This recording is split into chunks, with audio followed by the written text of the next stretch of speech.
வாசிக்க கேட்கலாம். 11:16. இஸ்ரவேலர் எகிப்து தேசத்திலிருந்து புறப்பட்ட நாளில் அவர்களுக்கு இருந்தது போல அசீரியாவிலே அவருடைய ஜனத்தில் மீதியானவர்களுக்கு ஒரு பெரும் பாதை இருக்கும். விசுவாசிக்கிறவன் கரத்தை உயர்த்தி சத்தமாய் ஆமென் என்று சொல்லுங்க பார்க்கலாம். கர்த்தர் நல்லவர். அழகான ஒரு வார்த்தையை கர்த்தர் இந்த மாதத்தில் நமக்கு கொடுத்து கர்த்தர் ஒவ்வொரு நாளும் நம்மோடு கூட இடைப்பட்டு கொண்டிருக்கிறார். தம்முடைய ஜனத்தில் அவருடைய ஜனத்தில் மீதியானவர்களுக்கென்று ஒரு பெரும் பாதையை கர்த்தர் வைத்திருக்கிறார். ஹல்லேலூயா. ஒரு பெரும் பாதை உண்டாகும் என்று அல்ல கர்த்தர் சொன்னது, ஒரு பெரும் பாதை இருக்கும் என்று கர்த்தர் சொல்லி இருக்கிறார். அப்படியானால் ஒரு காரியத்தை ஒரு தேவ பிள்ளை நன்றாய் புரிந்து கொள்ளணும். தேவனால் தெரிந்து கொள்ளப்பட்டவர்கள் நடக்கிற பாதையிலே ஏற்கனவே கர்த்தர் எல்லாவற்றையும் ஆயத்தம் பண்ணி வைத்திருக்கிறார். நிச்சயம் உள்ளவங்க மட்டும் வலது கரத்தை உயர்த்தி ஆமென் என்று சொல்லுங்க பார்க்கலாம். ஆமென். காரணம், நான் நடக்கிற பாதை சாதாரண பாதை அல்ல, நான் நடக்கிற பாதை ராஜ பாதை. ஆமென் சொல்லுங்க. ராஜ பாதையில நடக்கிறவங்க மட்டும் சத்தமோ ஆமென். ஹல்லேலூயா. 2-3 வாரங்களுக்கு முன்னாடி ஆண்டவர் பேசுகிறார். ராஜ குடும்பத்தில் பிறக்க வச்சிருக்கிறார். ஆமென். ராஜ புத்திரர்கள். இப்போ இன்னைக்கு பேசுறார், நீ நடக்கிற பாதை ராஜ பாதை. ராஜா வருகிற பாதையை பத்தி நமக்கு தெரியும் இல்ல? ஜனங்கள் நடக்கிற பாதை உண்டு, ராஜா வர்ற பாதை உண்டு. புரியும்படி சொல்லணும்னா, நம்ம போற ரோடம் இருக்குது, சிஎம் போற ரோடம் இருக்குது. நம்ம போற ரோட்ல எவ்வளவு ஹார்ன் அடிச்சாலும் ஒருத்தனும் விலக மாட்டான். அதுக்காகவே நம்ம ஹானை சாதாரண ஹான்லாம் வைக்க மாட்டோம். கொஞ்சம் விட்டா ட்ரெயினில் உள்ள ஹானையும் வாங்கி வச்சிருக்கோம். சிலர்லாம் அடிக்கிற ஹான்லாம் பார்த்தா அப்படிதான், ட்ரெயினே வந்துட்டு தான் தோணும். எதுக்காக அந்த ஹானுனா, வழி விடணும். சின்ன ஒரு ஆக்டிவால தான் போவாங்க, ஆனால் அதில் வச்சிருக்கிற ஹானு லாரியில் உள்ள ஹானு. லாரி வருதான் திரும்பி பார்த்தா ஒரு கொசு மாதிரி ஒரு வண்டி. ஜனங்கள் நடக்கிற பாதை இருக்கிறது, அதிகாரிகள் போகிற பாதை இருக்கிறது. ஒரு சிஎம் வாரார்னா, ஒரு பிஎம் வாரார்னா இல்லை, அந்த வழியெல்லாம் கிளியர் ஆயிரும். ஏன் இந்த வழியை கிளியர் பண்றீங்க? ஏன் இந்த வழியில வண்டியெல்லாம் ஸ்டாப் பண்றீங்க? ஏன் இந்த வழியில மட்டும் ரோட போடுறீங்க? ஏன் இந்த வழியில மட்டும் எல்லாவற்றையும் சூப்பரா செஞ்சிட்டு இருக்கிறீங்கன்னா கேட்கிறவங்க சொல்லுவாங்க, சிஎம் வாராரு, ஆமென், பிஎம் வாராரு. ஆமென். நான் நடக்கிற பாதை சாதாரண பாதையில ராஜ பாதையில நடத்திட்டு இருக்கிறார். எத்தனை பேர் விசுவாசிக்கிறீங்க? எனக்கு முன்பாய் தடைகள் உடையும், எனக்கு முன்பாய் சில வழிகள் ஓபன் ஆகும். ஆமென். முதல்ல நான் ராஜ பாதையில் நடக்கிறேங்கிற நம்பிக்கை நமக்கு உண்டாகும். ஹல்லேலூயா. ஆமென். நான் ராஜாவின் பிள்ளை, நான் நடக்கிற பாதை ராஜ பாதை. பார்க்கிறவங்களுக்கு அது வனாந்திரமா தான் தெரியும், பார்க்கிறவங்களுக்கு அது கடினமான பாதையா தான் தெரியும். ஆனா நடக்கிறவங்க சொல்லணும், நான் நடக்கிற பாதை ராஜ பாதை. ஹல்லேலூயா. ஏன்னா அரண்மனைக்கு நேரா போயிட்டு இருக்கிறோம் நம்ம. ஆமென். அரண்மனைக்கு நேரா போயிட்டு இருக்கிறோம். இந்த வழியில யாருக்கும் சும்மாலாம் வர முடியாது. இந்த வழியில எல்லாருக்கும் காலடி எடுத்து வைக்க முடியாது. யார் ஒருவர் ராஜாவின் புத்திரராய் பிறந்திருக்கிறார்களோ, யார் ஒருவர் ராஜாவின் கீழ் இருக்கிறார்களோ, யார் இந்த ராஜாவுக்கு உட்பட்டவர்களாக இருக்கிறார்களோ, அவர்களுக்கு மட்டும்தான் இந்த பாதையில நடக்க முடியும். அப்படி ஒரு பாதையில கர்த்தர் நடத்திட்டு இருக்கிறாரு சொல்றவங்க நல்ல கைகளை தட்டி ஹல்லேலூயா. ராஜாக்களாய் கொஞ்சம் திரும்பி ராஜ பாதையில நடக்கிற 2 பேரை பாருங்க பார்க்கலாம். அவன் பார்க்குறீங்களா? ஆமா, சிலர்லாம் அப்படியே தூங்கியாச்சு ராஜ பாதையில் நடக்கல. ஆமா, என்ன பிரதர் அழகா நான் நடக்கிறது ராஜபாதை. ராஜபாதையில் குழியெல்லாம் கிடையாது. குழி இருந்தால் தான் தூக்கம் வராது இல்ல? ஆமா, செய்ய வாரான்னா குழியெல்லாம் மூடிடுவாங்க. ஆமா, ஏங்க இந்த பூமியில ஒரு உயர் ஸ்தானத்தில் இருக்கிறவர் ஒரு வழியில வாரான்னு தெரிஞ்சாலே, ஆமென். பொதுவாக சென்னையிலலாம் சிஎம் தன் வீட்டில் இருந்து சட்டமன்றத்துக்கு போகிற அந்த வழியை பார்த்தீங்கன்னா என்னைக்குமே சூப்பராக இருக்கும். சென்னையில் இருக்கிறவங்களுக்கு தெரியும். அவர் வாரான்னு தெரிஞ்சிச்சுன்னா எல்லாத்தையும் கிளியர் பண்ணிடுவாங்க. ஆமென். என்ன இங்கிருந்து அவர் அரண்மனைக்கு நடத்திட்டு இருக்கிறாரு.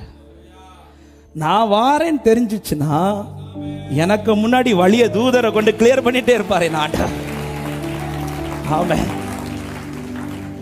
இத முதல்ல நான் புரிந்து கொள்ளணும். கர்த்தர் என்னை எந்த பாதையில நடத்துகிறார், நான் யாருடையவன், நான் யாருக்காக தெரிந்து கொள்ளப்பட்டவன், நான் எந்த பாதையில் நடக்கிறவன். எனவே ராஜ பாதையில் நடக்கிற தேவ பிள்ளைகள் சும்மா கண்ட பாதையிலெல்லாம் போக மாட்டாங்க. ஆமென் சொல்லுங்க பார்க்கலாம். எனக்குன்னு நியமிக்கப்பட்ட ஒரு பாதை உண்டு. ஆமென். திரும்ப சொல்றேன், அது வனாந்திரமாய் தான் மற்றவர்களுக்கு தெரியும், அது கடினமாய் தான் தெரியும், சில நேரத்தில் கல்லுகள் நிறைந்ததா தான் மற்றவர்களுக்கு தெரியும். ஆனா தேவ பிள்ளைங்க நீங்க புரிஞ்சுக்கணும், கர்த்தர் ராஜ பாதையில் நடத்திட்டு இருக்கிறார். ஹalleluya. இந்த பாதையில நீ நடக்க நடக்க நடக்க ஆமென், நீ வழியை உன் தடையை மாற்றணும்னு கர்த்தர் சொல்றார். அதனால தான் ஆமென் வேதம் சொல்லுகிறது, தடைகளை நீக்கி போடுகிறவர் உங்களுக்கு முன்பாய் நடந்து, அவர் நடந்து தடையெல்லாம் நீக்கிட்டு இருப்பார். நீ வாசல் வழியை உட்பிரவேசி. நீ நடக்க நடக்க நடக்க உனக்கு முன்பாய் உண்டு பண்ணி வைத்திருக்கிற பெரும் பாதைகளை கர்த்தர் உங்கள் கண்களிலே காண பண்ணி கொண்டிருப்பார்.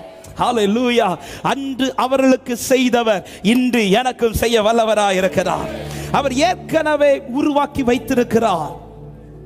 எனவேதான் சங்கீதத்திலே 77:19 சொல்லப்படுகிறது, உமது வழி கடலிலும் உமது பாதைகள் திரண்ட தண்ணீர்களிலும் இருந்தது, உமது காலடிகள் தெரியப்படாமற் போயிற்று. ஏற்கனவே வழி இருக்குது, ஏற்கனவே இந்த பாதை உங்களுக்காய் நியமிக்கப்பட்டு விட்டது. ஆனால் அது நம்முடைய கண்களுக்கு தெரியவில்லை. ஏன் தெரியவில்லை என்றால், அந்த வழியை எது மூடி இருக்குது? சமுத்திரம் மூடி இருக்குது. ஒரு காரியத்தை நல்லா புரிஞ்சுக்கோங்க, சமுத்திரத்துக்கு என் பாதையை மறைத்து வைக்க தான் முடியுமே தவிர என் பாதையை அழிக்க முடியாது. ஆமென் சொல்லுங்க பார்க்கலாம். தேவன் எனக்கு ஆயத்தம் பண்ணின பாதைகளை ஆமென் சமுத்திரத்துக்கு மறைக்க தான் முடியும், மறைக்க தான் முடியும். இன்னும் சொல்லணும்னா, தேவன் அதை மறைக்கும்படியாக ஒரு சமுத்திரத்தை அனுமதித்திருக்கிறார். ஏன் மறைச்சு வச்சிருக்கிறார்னா, ஒரு அழகான வார்த்தை நீதிமொழிகளில் இருக்கிறது. 2வது அதிகாரம் அதனுடைய 8வது வசனத்தின் கடைசி பகுதியை வாசியுங்கள். 2வது அதிகாரத்தின் 8வது வசனத்தின் கடைசி பகுதி, தம்முடைய பரிசுத்தவான்களின் பாதையை கர்த்தர் காப்பாற்றுகிறாராம். கரத்தை உயர்த்தி ஆமென் சொல்லுங்க பார்க்கலாம். ஏன் அவர் இந்த வழியை சமுத்திரத்தினால் மூடி இருக்கிறார்னா, இது தம்முடைய ஜனத்திற்கான வழி. இது அழிஞ்சிடக்கூடாது, இதுல வேற ஒருத்தன் கால் வச்சிடக்கூடாது, இதுல இன்னொருத்த சுதந்திரத்தை எடுத்துடக்கூடாதுங்கிறதுனால ஆண்டவர் தம்முடைய ஜனம் வர்றது வர அவர் சமுத்திரத்தினால மறைச்சு வச்சிருக்கிறாராம். ஆமென். நம்ம நினைக்கிறோம் சமுத்திரம் என் வழியை அழிச்சிட்டுன்னு, இல்ல, சமுத்திரம் நம்முடைய வழியை காப்பாத்திட்டு இருக்குது. ஹalleluya. தேவன் சமுத்திரத்தை கட்டளையிட்டது வழியை அழிப்பதற்கல்ல. என் பிள்ளை நாளைக்கு இந்த இடத்துல வரும்போது அந்த வழி அழியாம இருக்க நீ இன்னைக்கு இந்த வழியை காப்பாத்திக்கோ. இயேசுவின் நாமத்தில் சொல்றேன், சில சத்துருக்கள் நமக்கு முன்பாக எழும்பினது வழியை அழிப்பதற்கல்ல, நம்முடைய வழியை காப்பாற்றுவதற்காக. ஆமென். ஹalleluya. என்னுடைய தேவன் எனக்கு வைத்திருக்கிற வழியை காப்பாற்றுவதற்காக எனக்கான பாதையும் உண்டாக்கப்பட்டிருக்கிறது, எனக்கான பாதையும் பாதுகாக்கப்பட்டு கொண்டிருக்கிறது. ஹalleluya. நான் தான் அதில் நீ நடக்கணும். நான் வரும்போது சமுத்திரம் வழி ஒதுக்கி எனக்கான பாதையை காண்பிக்கும். நான் வரும்போது யோர்தான் வழி விலகி எனக்கான பாதையை காண்பிக்கும். நான் வரும்போது எரிகோ எனக்கு முன்பாய் வழி திறந்து எனக்கான பாதையை காண்பிக்கும். தேவ பிள்ளைகளுக்காக ஏற்கனவே பெரும் பாதை ஆயத்தமாக்கப்பட்டிருக்கிறது. ஆமென். இருதயத்தில் கை வச்சு சொல்லுங்க, எனக்குன்னு ஒரு பாதை இருக்குது, எனக்காக ஒரு ராஜ பாதை இருக்குது. இந்த பாதையில எதுவும் என்னை தடுக்க முடியாது. ஹalleluya. அவர் என்னை நடத்தி செல்ல உண்மை உள்ளவராக இருக்கிறார். இயேசுவை நம்புவே நாளெல்லாம், ஆமென். என்னை அவரிடம் ஒப்படைத்தே வெட்கப்பட்டு இந்த வார்த்தை சொல்லுவோம், இயேசுவை நம்புவேன், இயேசுவை நம்புவேன். ஹalleluya. நாளெல்லாம் நான் என்னை அவரிடம் ஆமென் வெட்கப்பட்டு நடக்கிற பாதை ராஜ பாதை. அவர் ஏற்கனவே எனக்காய் ஆயத்தம் பண்ணி வைத்திருக்கிறார். இந்த நாளிலே பேச போகிற வார்த்தை, ஆமென், இந்த வசனம் அழகாய் சொல்லப்படுகிறது. எல்லாருக்கும் இந்த பாதையில கால் வைக்க முடியாது. எல்லாருக்காகவும் கர்த்தர் ஏற்படுத்தவில்லை. தம்முடைய ஜனத்தில் மீதியானவர்களுக்காக அவர் ஏற்படுத்தி வைத்திருக்கிறார். கடந்த வாரத்தில் நாம் செய்தியை கேட்டோம். யார் இந்த மீதியானவர்கள்? யார் இந்த மீதியானவர்? இந்த மீதியான கூட்டம் என்பது எல்லாராலும் அங்கீகரிக்கப்படுகிற கூட்டம் கிடையாது. எல்லாரும் விரும்பி பார்க்கிற கூட்டம் கிடையாது. எல்லா கூட்டத்தோடும் இருக்கிற கூட்டம் கிடையாது. இந்த கூட்டம் என்னைக்குமே தனிப்பட்ட தனித்துவம் நிறைந்த கூட்டம் இது. ஹல்லேலூயா. உலகத்தோடு ஒத்திராத கூட்டம் இது. ஆமென். இவர்களை பார்த்தாலே தெரியும் இவங்க சாதாரணமானவங்க கிடையாது. இவர்களை பார்த்தாலே தெரியும் இவங்க நடக்கிற பாதை நம்மள மாதிரி கிடையாது. இவங்களை பார்த்தாலே தெரியும் இவங்க மேல இருக்கிறவர் சாதாரணமானவர் அல்ல என்பது. ஆமென். இயேசுவின் நாமத்தில் இந்த வார்த்தை வந்ததுனால சொல்றேன், என்ன பார்க்கிறவனுக்கு தெரியணும் நான் யாருங்கிறது. ஆமென் சொல்லுங்க பார்க்கலாம். ஏங்க, இந்த உலகத்திலே மற்ற தெய்வங்களை ஆராதிக்கிறவர்கள் தங்கள் வாழ்க்கையிலே நாங்கள் யார் என்பதை, நாங்கள் யாரை ஆராதிக்கிறோம் என்பதை ஏதோ ஒரு விதத்தில் வெளிப்படுத்துறாங்களா இல்லையா? எத்தனை பேரை பார்க்கிறோம் அவங்க வேஷத்தில் வெளிப்படுத்துறாங்க இல்ல, அவங்க செய்கிற செயல்களில் வெளிப்படுத்துறாங்க. நம்ம கூட இருக்கிறவங்கள நமக்கு தெரியும் இவங்க யாரை ஆராதிக்கிறாங்க, இவங்க யாரை சேவிக்கிறாங்க, யாருக்கு கீழே இருக்கிறாங்க. ஆமென். நான் இந்த தெய்வத்துக்கு கீழே இருக்கிறேன் என்பதை இந்த உலக மனுஷன் ஏதோ ஒரு விதத்தில் வெளிப்படுத்தி கொண்டுதான் இருக்கிறான். ஆனால் ரொம்ப பரிதாபம் என்ன தெரியுமா? உண்மையான தெய்வத்தை ஆராதிக்கிறவர்கள் அதை வெளிப்படுத்துறதுல இன்னைக்கு குறைவு. என்ன பார்க்கிறவங்களுக்கு தெரியணும் இவன் சாதாரணமானவன் அல்ல. ஆமென். மொத்தம் 10 ஆமென் வருது. என்ன பார்க்கிறவங்களுக்கு தெரியணும் நான் ஆராதிக்கிற தேவன் ஜீவன் உள்ளவர் என்று. ஆமென் சொல்லுங்க பார்க்கலாம். ஏதோ ஒரு விதத்தில் காண்பிக்கணுங்க. ஆமென். ஒன்றும் இல்லையா, தினமும் நீங்க பைபிளை சுமக்கிறத பார்த்து சொல்லட்டும். ஆலயத்துக்கு வரும்போது பைபிளை சுமந்துட்டு வாங்க. என்னுடைய நடையில பார்த்து சொல்லட்டும், நான் சுமக்கிற வேதத்தை பார்த்து சொல்லட்டும். இவன் சாதாரணமானவன் கிடையாது, இவர்கள் சாதாரணமான கூட்டம் கிடையாது. இந்த கூட்டம் தனிப்பட்ட விதத்தில் உள்ள கூட்டம். ஜீசஸ். ஹல்லேலூயா. முற்காலத்திலே பரிசுத்தவான்களை பார்த்தாலே தெரியும் இவர்கள் யார் என்பதை பார்த்தாலே தெரியும். எனவே தான் அன்றைக்கு வேறுபாட்டு ஜீவியத்தில் அவ்வளவு உறுதியாக இருந்தார்கள். ஏன் இந்த வேறுபாட்டை எல்லாம் அவர்கள் கடைபிடித்தார்கள் என்றால், தாங்கள் ஆராதிக்கிற தேவன் யார் என்பதையும் நாங்கள் யாரை சேவிக்கிறோம் என்பதையும் மற்றவர்கள் அறிந்து கொள்ள வேண்டும் என்பதற்காக. எனவே தான் உலகத்தோடு ஒத்து போகாமல், உலகத்தோடு கலந்து கொள்ளாமல், ஆமென், தங்களுக்கு தேவன் நியமித்த பாதையிலே எல்லாவற்றையும் இழந்து எல்லாவற்றையும் சகித்து, ஆமென், வேறுபாட்டு ஜீவியத்தை வாழ்ந்த காரணமே ஆமென் அனுபவிக்க கூடாது என்பதனால் அல்ல, நான் ஆராதிக்கிற தேவன் யார் என்பதை காண்பிப்பதற்காக. ஆமென். இந்த கடைசி காலத்திலே நான் தேவனை ஆராதிக்கிறவன் என்பதை காண்பிப்பதற்கு இன்னைக்கு ஜனங்களுக்கு வெட்கம். ஒரு காரியத்தை நல்லா புரிஞ்சுக்கோங்க. ஆண்டவர் தெளிவா சொல்லி இருக்கிறார், மற்றவங்க முன்னாடி என் நாமத்தை சொல்றதுக்கு காண்பிக்கிறதுக்கு நீ வெட்கப்பட்டேனா உன் பேரை நான் பரலோகத்தில் சொல்றதுக்கு வெட்கப்படுவேன். ஆமென். அதே நேரத்தில் அடுத்த வார்த்தை சொல்றார், நீ வெட்கப்படாம சொல்லுவேனா உன் பேரை தான் நான் முதல்ல எடுத்து சொல்லுவேன். ஹல்லேலூயா. தேவன் விரும்புகிறார். அப்ப இந்த மீதியான கூட்டத்திற்காக தான் கர்த்தர் ஒரு பெரும் பாதையை வைத்திருக்கிறார். ஆமென். இஸ்ரவேல் ஜனங்களை எகிப்திலிருந்து மீட்ட போதும் ஆண்டவர் வேதம் சொல்லுகிறது 1 கொரிந்தியர் 10வது அதிகாரத்தில் 1 முதல் 5 வரை உள்ள வசனங்களை வேகமாய் வாசியுங்கள். 1 கொரிந்தியர் 10வது அதிகாரம் 1 முதல் 5 வரை. இப்படி இருக்க சகோதரரே, நீங்கள் எவைகளை அறிய வேண்டும் என்று இருக்கிறேன் என்றால், நம்முடைய பிதாக்கள் எல்லாரும் மேகத்துக்கு கீழாய் இருந்தார்கள். எல்லாருமே மேகத்துக்கு கீழாய் இருந்தார்கள். எல்லாரும் சமுத்திரத்தின் வழியாய் நடந்து வந்தார்கள். மோசேக்குள்ளாக மேகத்தினாலும் சமுத்திரத்தினாலும் ஞானஸ்நானம் பண்ணப்பட்டார்கள். எல்லாரும்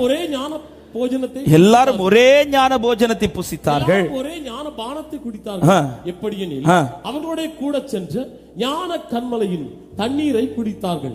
அந்த கன்மலை கிறிஸ்துவே. சொல்லிவிட்டு 5வது வசனத்தில் சொல்லப்படுகிறது, அப்படி இருந்தும் அவர்களில் அதிகமான பேர்களிடத்தில் தேவன் பிரியமாய் இருந்தது இல்லை. அப்படியானால் ஒன்று நமக்கு தெரிகிறது, இஸ்ரவேல் எல்லாரையும் ஆண்டவர் மீதியான ஜனமாய் ஆண்டவர் பார்க்கவில்லை. அதிலிருந்து ஒரு கூட்டத்தை தான் கர்த்தர் பார்க்கிறார். எனவேதான் இந்த வசனம் இப்படி சொல்லப்படுகிறது, எல்லாருமே நடத்தப்பட்டது உண்மை, எல்லாருமே மீட்கப்பட்டது உண்மை. ஆனா நான் யாருக்காக இந்த பெரும் பாதை வைத்திருக்கிறேன் என்றால், இவர்கள் எல்லாருக்காக அல்ல. அந்த கூட்டத்தின் நடுவில் ஒரு கூட்டம் எனக்கு பிரியமா இருக்குது, என்னை பிரியப்படுத்துகிற கூட்டம், எனக்கு பிரியமான கூட்டம். ஆமென். தேவனுக்கென்று நிற்கிற ஒரு கூட்டம். இந்த கூட்டம் ஏன் கர்த்தர் பிரியமா இருக்கவில்லை என்றால், தெரிந்த வசனங்கள் தான். ஆமென். அப்போஸ்தலர் 7:39 சொல்லப்பட்டிருக்கிறது, அவர்கள் தங்கள் இருதயங்களிலே எகிப்திற்கு திரும்பினார்கள். ஒரு கூட்டம் எகிப்துக்கு நேராய் திரும்பிச்சு, இன்னொரு கூட்டம் திரும்பாமல் நினைச்சு. எந்த கூட்டம் எகிப்துக்கு நேராய் திரும்பாமல் நேர்வழியாய் நேராய் பார்த்து முன் செல்லுகிறார்களோ அவர்கள்தான் மீதியானவர்களாய் அறியப்படுவார்கள். எனவேதான் தீர்க்கதரிசியாகிய எரேமியாவை கொண்டு ஆண்டவர் யூதாவில் இருக்கிற மீதியானவர்களுக்கு ஒரு வார்த்தையை சொல்லுவார். 42வது அதிகாரத்தின் 19வது வசனத்தை வாசியுங்கள். எரேமியா 42:19. யூதாவில் மீதியானவர்களே, இந்த வார்த்தை கவனிங்கள், எகிப்திற்கு போகாதிருங்கள் என்று கர்த்தர் உங்களை குறித்து சொன்னார் என்பதை இந்நாளில் உங்களுக்கு சாட்சியாக அறிவித்தேன் என்றார். யூதாவில் மீதியானவர்களே, நீ எங்க போயிராத, எகிப்துக்கு போகாதிருங்கள். நான் அதை இப்படி சொல்ல விரும்புகிறேன், யார் தங்கள் பாதையில் எகிப்திற்கு திரும்பாமல் இருக்கிறார்களோ அவர்கள்தான் மீதியானவர்களாய் பரலோகம் பார்க்கிறார். ஹல்லேலூயா.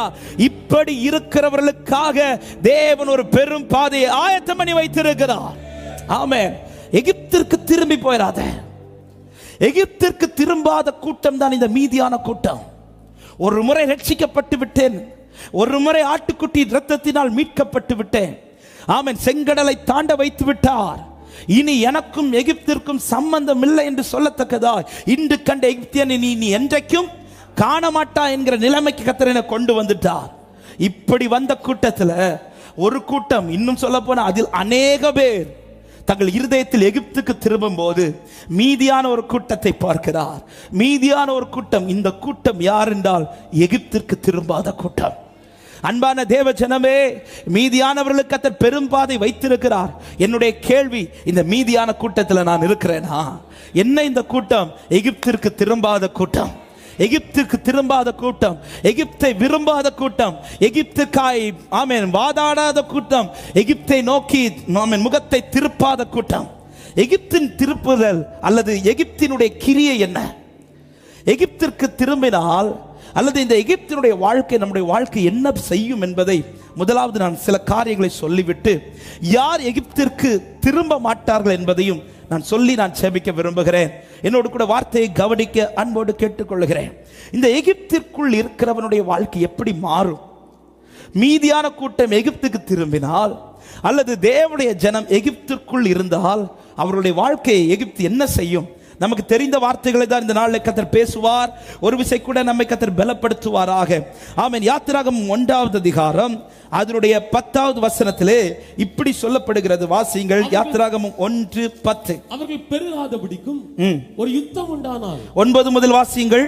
அவன் தன் ஜனங்களை நோக்கி, இதோ இஸ்ரவேல் புத்திரராகிய ஜனங்கள் நம்மிலும் ஏராளமானவர்களும் பலத்தவர்களுமாய் இருக்கிறார்கள். அவர்கள் பெருகாதபடிக்கும் யுத்தம் உண்டானால் அவர்களும் நம்முடைய பகைஞரோட கூடி நமக்கு விரோதமாக யுத்தம் பண்ணி தேசத்தை விட்டு புறப்பட்டு போகாதபடிக்கும் நாம் அவர்களை குறித்து ஒரு உபாயம் பண்ண வேண்டும். இந்த எகிப்தினுடைய கிரியையில முதல் பிரதானமான கிரியை என்னவென்றால், தேவ ஜனத்தை பெருக விட மாட்டான். தேவனை ஆராதிக்கிற ஜனத்தை பெருக விட மாட்டான். தேவனுடைய வாக்குத்தத்தம் இந்த பூமியிலே தேவனால் உருவாக்கப்பட்ட ஜனத்தின் மேல் உள்ள பெரிதான வாக்குத்தத்தம் என்ன தெரியுமா? ஆதியாகமம் 1:28 ஆதாமையும் ஏவாளையும் உருவாக்கிவிட்டு ஆண்டவர் அவளுக்கு கொடுக்கிற வாக்குத்தத்தம் இதுதான். வாசிங்கள். அவர்களை நோக்கி, நீங்கள் பலுகி பெருகி பூமியை நிரப்பணும். போதும். அப்படி சொல்லி அவர்களை ஆசீர்வதிக்கிறார். தேவ பிள்ளைங்க, தேவனால் உருவாக்கப்பட்டவன் மேல கர்த்தர் வைக்கிற முதல் வாக்குத்தத்த ஆசீர்வாதம் என்ன தெரியுமா? நீ பலுகி பெருகி பூமியை நிரப்பணும். நோவாவை கர்த்தர் தெரிந்தெடுத்து, நோவா பிற்பாடு அந்த அழிவிலிருந்து மீட்கப்பட்டு பிற்பாடு கர்த்தர் அவனை வெளியில கொண்டு வந்ததும் தேவன் அவனை எப்படி ஆசீர்வதிக்கிறார்? 9வது அதிகாரம் 1வது வசனத்தை வாசியுங்கள். பின்பு தேவன் நோவாவையும் குமாரரையும் ஆசீர்வதித்து, நீங்கள் பலுகி பெருகி, எல்லா ஜனத்தையும் அழிச்சு தமக்கென்று நிற்கிற ஒரு குடும்பத்தை மட்டும் நிறுத்தி வைத்து விட்டு ஆண்டவர் அவர்களை ஆசீர்வதிக்கிற வார்த்தை கவனிங்கள். நீங்கள் பலுகி பெருகி பூமியை நிரப்புங்கள் என்றார். ஆதாம் ஏவாளை உருவாக்கி கர்த்தர் கொடுத்த வார்த்தை இதுதான். பிற்பாடு ஜனங்களுடைய அக்கிரமத்து நிமித்தம் கர்த்தர் தண்ணீரினால் இந்த பூமியை அழித்து அதிலிருந்து ஒரு குடும்பத்தை கர்த்தர் தெரிந்தெடுத்து நீதிமானாய் வாழ்ந்த நோவாவை கர்த்தர் கொண்டு வந்து அவனை நிறுத்தி அவனுக்கும் கொடுக்கிற வார்த்தை இதுதான், நீ பலுகி பெருகி பூமியை நிரப்பணும். பிற்பாடு தாம் தெரிந்தெடுத்த ஆபிரகாமுக்கு கர்த்தர் கொடுத்த வார்த்தையும் இதுதான். 2வது வசனம் 12வது அதிகாரம் 2-3 வசனங்களை வாசியுங்கள். நான் உன்னை பெரிய ஜாதியாக்கி உன்னை ஆசீர்வதித்து உன் பெயரை பெருமைப்படுத்துவேன். நீ ஆசீர்வாதமாய் இருப்பாய். உன்னை ஆசீர்வதிக்கிறவனை ஆசீர்வதிப்பேன், உன்னை சபிக்கிறவனை சபிப்பேன். பூமியில் உள்ள வம்சங்கள் எல்லாம் உனக்குள் ஆசீர்வதிக்கப்படும். நான் உன்னை பெரிய ஜாதியாக்கி நான் உன்னை ஆசீர்வதிப்பேன். அப்ப ஆரம்ப முதலே தேவ பிள்ளைங்க மேல இருக்கிற வாக்குத்தத்தம் என்ன தெரியுமா? நீ பெருகணும், நீ பல்லுகி பெருகணும். ஆனால் எகிப்திற்குள் இருக்கிறவன், எகிப்தின் கீழ் இருக்கிறவனை அவன் செய்கிற முதல் காரியமே நீ பெருகக்கூடாது. ஆமென், ஹல்லேலூயா. அதை நான் இன்னும் புரியும்படி சொல்லணும்னா, தேவன் வைத்த வாக்குத்தத்தம் என் வாழ்க்கையில நிறைவேறக்கூடாது என்பதை துடிக்கிறவன் தான் இந்த எகிப்தியன். இன்னைக்கு என் வாழ்க்கையில சில வாக்குத்தத்தங்கள் தடைபடுகிறது என்றால் நான் என்னை கொஞ்சம் ஆலோசிக்கணும். எங்க இருக்கிறேன்? வாக்குத்தத்தத்தை கேட்கிறேன், சுதந்திரிக்கிறேனா? வாக்குத்தத்தத்தை கேட்கிறேன், பெற்றுக்கொள்ளுகிறேனா? ஆமென். தேவன் வைத்த வாக்குத்தத்தம் நீ பலுகி பெருகணும். ஆனால் இவன் செய்கிற முதல் தந்திரமே இவன் மேல இருக்கிற வாக்குத்தத்தம் பெருகிடக்கூடாது, இவன் மேல இருக்கிற வாக்குத்தத்தம் இவன் வாழ்க்கையில நிறைவேறக்கூடாது. எனவே அவன் என்ன செய்கிறான்? அவர்களை ஒடுக்குகிறான், அவர்களை ஒடுக்க நினைக்கிறான். ஹல்லேலூயா. எகிப்திற்குள் இருக்கிற ஜனத்திற்கு வாக்குத்தத்தத்தை ஈஸியா சுதந்தரித்துக் கொள்ள முடியாது. எகிப்திற்குள் இருக்கிறவனுக்கு தேவனுடைய வார்த்தையின்படி நடக்க முடியாது. எகிப்திற்குள் இருக்கிறவன் வார்த்தையை கேட்கலாமே தவிர வார்த்தையை சுதந்தரித்துக் கொள்ள முடியாது. ஆமென், ஹல்லேலூயா. ஆனால் மீதியான ஜனம் ஒன்று கூட்டம் இருக்கிறது. இந்த கூட்டம் எப்படிப்பட்ட கூட்டம் என்றால் எகிப்திற்குள் இருக்கிற கூட்டம் அல்ல. இந்த கூட்டம் எகிப்தை விட்டு வெளியில நின்ற கூட்டம். இயேசுவின் நாமத்தில் சொல்றேன், இந்த கூட்டத்திற்கு சொல்லப்பட்ட வார்த்தையில் ஒன்று தவறாதபடி கர்த்தர் அதை நிறைவேற்ற வல்லவராயிருக்கிறார். ஹல்லேலூயா. எனவே தான் எகிப்துக்கு திரும்பிராத. ஏன் ஆண்டவர் எகிப்துக்கு திரும்பிடக்கூடாது? எகிப்திற்குள் இருந்த அவன் மேல இருக்கிற வாக்குத்தத்தம் நிறைவேறாமல் போய்விடும். தேவன் வைத்த வாக்குத்தத்தத்தை நிறைவேற விடாதபடி தடுக்கிறவன் தான் இந்த எகிப்தியன். யோசேப்புக்கு கர்த்தர் ஒரு தரிசனத்தை கொடுத்தார். யோசேப்பை நான் உன்னை உயர்த்துவேன், எல்லா கண்களுக்கு முன்னாடி உயர்த்துவேன் என்று சொல்லி அந்த தரிசனத்தை கொடுத்ததும் யோசேப்பு அது யார்கிட்ட சொல்றான்? சகோதரர்கிட்ட சொல்றான், தகப்பன் தாயிட்ட சொல்லுகிறான். தான் கண்ட தரிசனத்தை சொன்னதும் சகோதரர்களுக்கு அவன் மேல பொறாமை கொண்டது. அவனை கொல்லணும்னு நினைக்கிறாங்க. அவன் தகப்பன் இப்பொழுது அவனிடத்தில் ஆகாரத்தை கொடுத்து சகோதரர்களை விசாரிக்க அனுப்புகிறான். அவன் போய் நின்ற போது அவன் வருகிறதை தூரத்திலிருந்து பார்த்த உடனே எல்லாருடைய முகமும் மாறுகிறது. இன்னைக்கு இவனை ஏதாவது செய்யணும், இன்னைக்கு இவனை கொல்லணும், இன்னைக்கு இவன் கதையை முடிக்கணும் சொல்லி பல திட்டமிடுகிறார்கள். முதல்ல குழிக்குள்ள தூக்கி போட்டு அவன் கொல்லும்படி தீர்மானிக்கிறார்கள். ஆனால் தேவன் பாராட்டின தயவு அவனை கொல்ல விடவில்லை. பிற்பாடு குழிக்குள்ள போடுகிறார்கள். ஆமென். இனி இவனை தூக்க வேண்டாம்னு சொல்லிட்டு தீர்மானிச்சிட்டு இருக்கும் போதுதான் அந்த வழியாக ஆமென் மீதியானியர் அமலேக்கியன் வருகிறார், இஸ்மவேலன் வருகிறார். அவர்கள் வந்தபோது அவர்களிடத்திலே விற்று ஆமென் எதற்காக விற்கிறார்கள் என்ற ஒரே நோக்கம், தரிசனம் நிறைவேறக்கூடாது, இவன் வாழ்க்கையில வாக்குத்தத்தம் நிறைவேறக்கூடாது.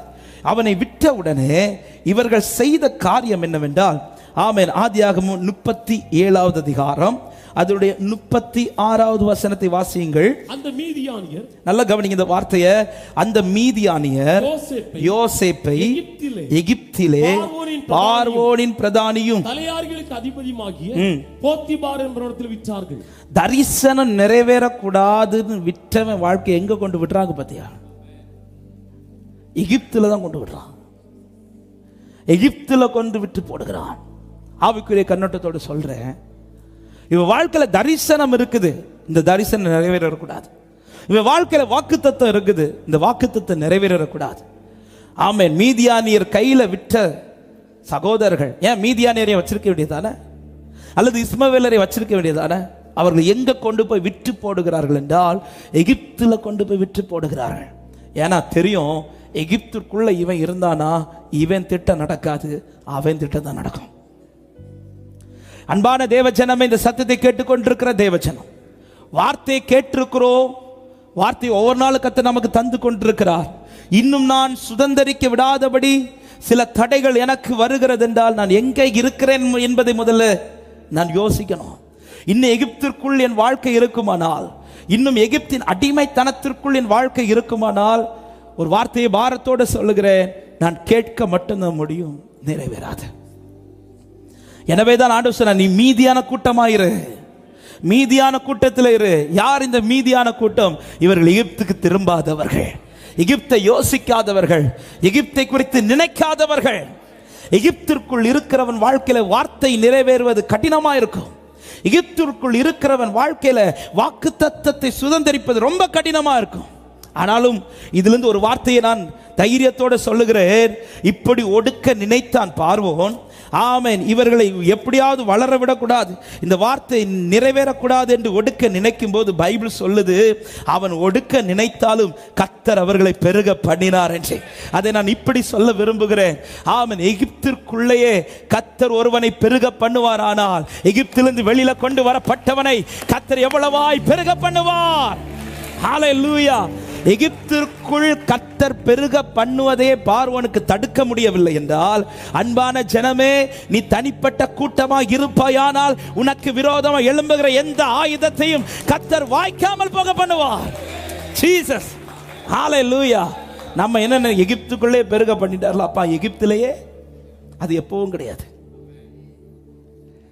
அவர்கள் பெருமூச்சு விட்டு அழுறாங்க, அவருடைய கஷ்டத்தை கண்டு கர்த்தர் பெருக பண்றார். ஆமென். தேவனை அறிந்த பிறகும் மீட்கப்பட்ட பிறகும் நான் எகிப்துக்குள் போவேன் என்றால் இந்த வார்த்தையை என்னால் சொல்ல முடியாது. அன்றைக்கு மீட்பு இல்லை, மீட்பு இல்லாமல் அடிமைத்தன கட்டுக்குள்ளே இருக்கிறாங்க. அந்த நடுவில் கர்த்தர் பாராட்டின கிருபைதான் அவர்களை ஒடுக்க நினைத்த பார்வோனுக்கு முன்பாக கர்த்தர் அவர்களை பெருக பண்ணினார். ஆமென். யோசேப்பு இப்பொழுது எகிப்திற்குள் போனது தான் செய்த தப்பினால போகல, சகோதரர்கள் செய்த தவறு, சகோதரர்கள் நினைத்த நினைவு நிமித்தமா யோசேப்பு இப்பொழுது எகிப்துக்குள்ள விற்கப்பட்டார். எனவேதான் யோசேப்பு எகிப்துல மடிந்து போவான் என்று பார்த்து கொண்டிருந்த கண்களின் நடுவில் கர்த்தர் யோசேப்பை எல்லா கண்களுக்கு முன்பாய் அதிபதியாய் நிறுத்தினார். ஹல்லேலூயா. எனவேதான் ஒரு வார்த்தை அழகா இருக்கும், நான் அறியாத காலத்தில் செய்த பாவங்களை தேவன் காணாதவர் போல் இருந்தார். அன்னைக்கு நான் பாவம் செய்த போது கர்த்தர் என்னை ஆசீர்வதித்தார். அன்னைக்கு ஏன்னா எனக்கு தெரியல மீட்புனா என்ன, ரட்சிப்புனா என்ன தெரியல. ஆனா மீட்கப்பட்ட பிறகும் நான் என்ன பாவம் செஞ்சாலும் கர்த்தர் என் வாக்குத்தத்தத்தை நிறைவேற்றுவார் என்று நான் நம்பி நடப்பேனே, ஆனால் நானே என்னை ஏமாற்றிக் கொண்டிருக்கிறேன் என்று அர்த்தம். ஆமென். ஆவியானவர் சபைகளுக்கு சொல்லுகிறதை காதுள்ளவன் கேட்க கடவன். அன்றைக்கு நான் எப்படியெல்லாமோ வாழ்ந்தேன், அன்னைக்கெல்லாம் அவர் வார்த்தை என் வாழ்க்கையில நிறைவேறிட்டு இருந்து, இன்னைக்கு மீட்கப்பட்ட பிறகும் நான் பாவம் செஞ்சாலும் என் வாழ்க்கையில கர்த்தர் கிரியை நடப்பிப்பார் என்று தப்பான எண்ணத்தோடு பிரயாணிக்கிறவர்களுக்கு சொல்லுகிற வார்த்தை, அன்றைக்கு செய்தது போல அல்ல. இன்னைக்கு நீ மீதியான கூட்டத்தில் இருந்தால் மட்டும்தான் உனக்கான பெரும்பாதை ஓபன் ஆகும். ஹல்லேலூயா. ஆமென். அன்றைக்கு நமக்கு தெரியாது, கர்த்தர் கிருபையாய் சந்தித்தார், கிருபையாய் காரியங்களை வாய்க்க பண்ணார், கிருபையாய் பெருக பண்ணினார். இன்னைக்கு உனக்கு தெரியும், எது வழியும் தெரியும், எது சத்தியம் என்பது தெரியும், எங்க நிற்க வேண்டும் என்பது தெரியும், யார் நடத்த வேண்டும் என்பது தெரியும். அதை அறிந்தும் என் இருதயம் எகிப்திற்குள் இருக்குமானால் வார்த்தையை கேட்க தான் முடியுமே தவிர வார்த்தையை சுதந்தரிக்க முடியாது, சுதந்தரிக்க முடியாது. எகிப்து என்னை சுதந்தரிக்க விடாது. இரண்டாவது, இந்த எகிப்தினுடைய கிரியை என்ன தெரியுமா? ஆண்டவர் சொல்லுகிறார், யாத்திராகமம் 3வது அதிகாரம் 12வது வசனத்திலே மோசேட்ட சொல்லுகிற வார்த்தை வாசியுங்கள். அதற்கு அவர், நான் உன்னோட இருப்பேன், நீ ஜனத்தை எகிப்திலிருந்து அழைத்து வந்த பின், நீ அழைத்து வந்த பின் நீங்கள் இந்த மலையில் தேவனுக்கு ஆராதனை செய்வீர்கள். கரங்களை உயர்த்தி ஆமென் சொல்லுங்க பார்க்கலாம். எகிப்திலிருந்து மீட்கப்பட்டவர்களுக்கு மட்டுமே ஆராதிக்க முடியும். இந்த எகிப்தியன் செய்கிற அடுத்த காரியம் என்ன தெரியுமா? எகிப்திற்குள் இருக்கிறவனை ஆராதிக்க விட மாட்டான். எனவேதான் ஆண்டவர் இந்த வார்த்தையை தெளிவா சொல்லுவார். நீங்க எப்போ ஆராதிப்பீங்க தெரியுமா? மோசே, நீ எகிப்திற்குள்ள போன உடனே எல்லாம் ஆராதனை நடக்காது. மோசே, நீ எகிப்திற்குள்ள போன உடனே எல்லாம் என்ன நீங்க ஆராதிக்க மாட்டீங்க. எப்போ உங்க வாழ்க்கையில் ஆராதனை ஸ்டார்ட் ஆகும் தெரியுமா? நீ இந்த ஜனங்களை எகிப்திலிருந்து அழைத்து வந்த பின், எப்போ இந்த எகிப்தை விட்டு நீ வெளியில வாரியோ அப்பொழுதுதான் நீங்கள் ஆராதிக்க முடியும். ஆமென். ஏனென்றால் இந்த எகிப்திற்குள்ள இருக்கிற தேவ பிள்ளைக்கு ஆராதிக்க முடியாது.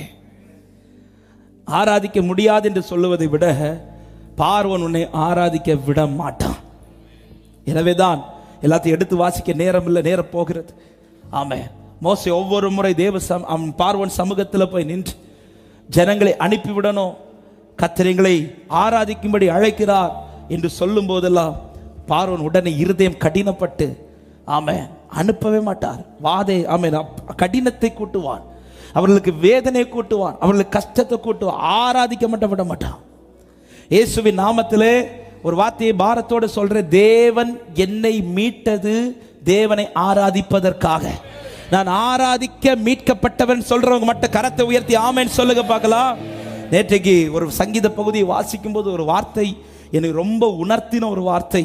ஆமென். நான் எவ்வளவு உண்மை உள்ளவனா இருக்க வேண்டும் என்பதை நான் இந்த வசனத்தில் புரிந்து கொண்டேன். 65வது சங்கீதம் அதனுடைய 4வது வசனத்தை வாசிங்கள். 65வது சங்கீதத்தின் 4வது வசனம், உம்முடைய பிராகாரங்களில் வாசமாய் இருக்கும்படி நீர் தெரிந்து கொண்டு சேர்த்து கொள்ளுகிறவன் பாக்கியவான். கரங்களை உயர்த்தி ஆமென் என்று சொல்லுங்க பார்க்கலாம். பிராகாரத்தில் எல்லாருக்கும் வர முடியாது சபையே, தேவ சமூகத்தில் எல்லாருக்கும் வர முடியாது. நான் நினைச்சதுனால இங்க வந்து நிற்கல, நான் இன்றைக்கு இந்த இடத்துல சேர்த்து கொள்ளப்பட காரணம் தேவரீர் நீர் என்னை தெரிந்து கொண்டிருக்கிறீர் சொல்றவங்க மட்டும் கரத்தை உயர்த்தி ஆமென் என்று சொல்லுங்க பார்க்கலாம். ஆமென்.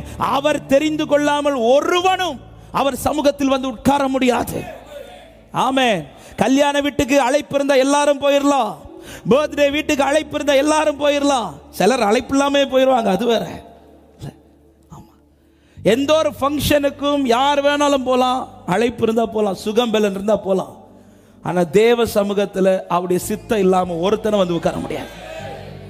ஆமென். இன்றைக்கு காலையில நான் இன்னைக்கு இந்த தேவ சமூகத்தில் இருக்கிறேன் என்றால் நான் எடுத்த தீர்மானம் அல்ல, என் தகப்பன் பரலோகத்தில் எடுத்த தீர்மானம் என்று சொல்றவங்க கரங்களை தட்டி ஆண்டவருக்கு மகிமை செலுத்துங்க பார்க்கலாம். ஹalleluya, ஹalleluya.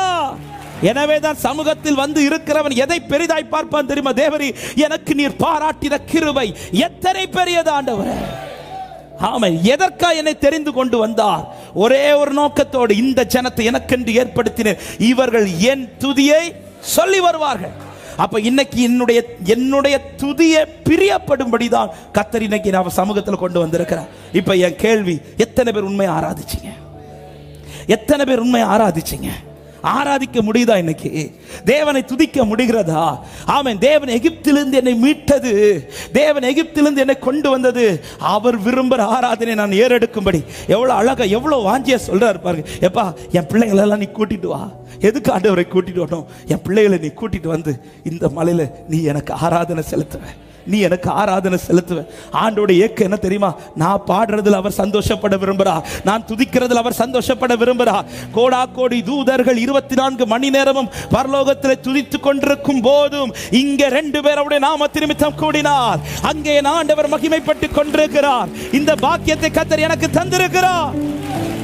ஹalleluya, ஆமென், ஆமென். எங்க நீங்க பாடுறதுல ரசிச்சு கேட்கிற ஒருத்தர் தாங்க நீங்க ஆராதிச்சிட்டு இருக்கிறீங்க. ஆமென்.